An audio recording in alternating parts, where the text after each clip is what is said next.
उत्तराखंड के चर्चित अंकिता भंडारी हत्याकांड को 1 साल 5 महीने का समय बीत गया है, किंतु अभी भी अंकिता के माता पिता अपनी बेटी को न्याय दिलाने के लिए लड़ रहे हैं और इसी लड़ाई में एक बार फिर से अंकिता भंडारी के माता पिता श्रीनगर पीपल चौरी के पास अनिश्चितकालीन धरने पर बैठ गए हैं। वहीं धरने को समर्थन देते हुए सारे लोग और जनप्रतिनिधि भी धरने पर बैठ गए हैं। धरना देने के दौरान अंकिता के परिजन काफी भावुक नजर आए। अंकिता के माता पिता ने सरकार पर गुनहगारों को बचाने का आरोप भी लगाया है।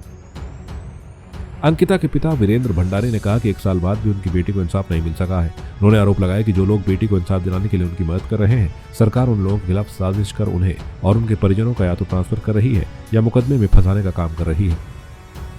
तो हम अनिश्चितकालीन धरने पे इसलिए बैठे हैं क्योंकि सरकार हमारा कहना तो नहीं मान रही है, अपनी मनमानी कर रहे हैं और दूसरी बात की कह रहे हैं कि आपके साथ न्याय किया जाएगा। तो न्याय कहाँ से दिला रहे हो तुम? जो हमारे साथ जो हर समय कंधे पे कंधे मिलाकर चल रहे हैं, उन्हीं का साथ आप अन्याय कर रहे हो। कभी उनकी मिसेज का ट्रांसफ़र करना, कभी हमारे जो फेरी भी कर रहे हैं जो हमारे नवनीत जी की और रमनीत जी उनकी बहन का ट्रांसफ़र करना, तो आप न्याय कहाँ से कर रहे हो भाई? परेशान तो उनको परेशान करो, चाहे हमें परेशान करो। परेशान तो हम हो रहे हैं ना, ज़्यादातर परेशान तो हो रहे हैं। दूसरी बात, जो रिजोर्ट तोड़ा गया, प्रमोद कुमार एसडीएम द्वारा तोड़ा गया, रेणु बिष्ट द्वारा तोड़ा गया और गवाह द्वारा सिद्ध भी किया गया है कि वह जुर्म इन्होंने किया है। तो अभी तक मैंने जो 3 तारीख को एक ऑब्जेक्शन वहाँ पे दी थी, सीएम साहब को दी थी, एसडीएम के माध्यम से दी थी। उसमें मैंने सारी डिटेल लिखी थी कि एसडीएम प्रमोद कुमार को सस्पेंड किया जाए और रेणु बिष्ट को विधानसभा से तुरंत हटाया जाए, लेकिन अभी तक कोई कार्रवाई नहीं की। वहीं पत्रकार आशुतोष नेगी ने कहा कि वीआईपी के नाम को लेकर अंकिता भंडारी की माता ने डीएम पौड़ी को लिखित रूप में इसकी जानकारी दी है कि विजय कुमार आरएसएस नेता के वीआईपी होने की संभावना है। बावजूद इसके अभी तक इस पर कोई कार्रवाई नहीं हुई है।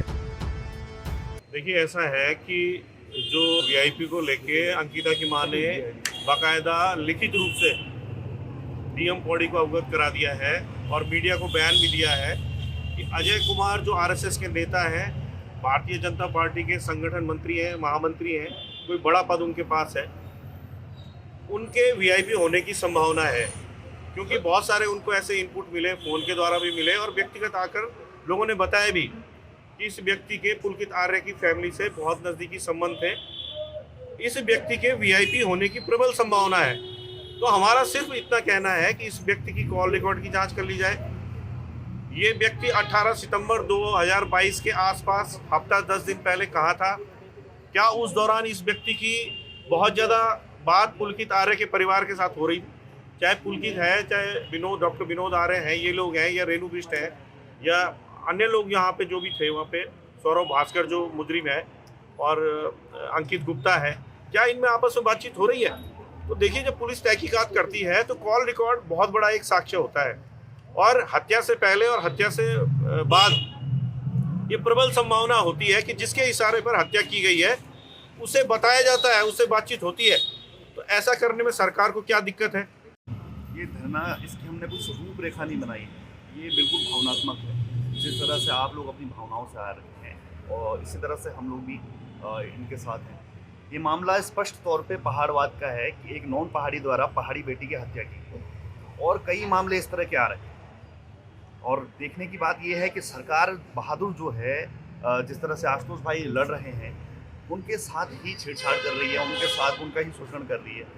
कभी ये जो हमारे वकील हैं उनकी बहन का ट्रांसफ़र कर देते हैं, कभी आशुतोष भाई का ट्रांसफ़र की वाइफ का ट्रांसफ़र कर देते हैं।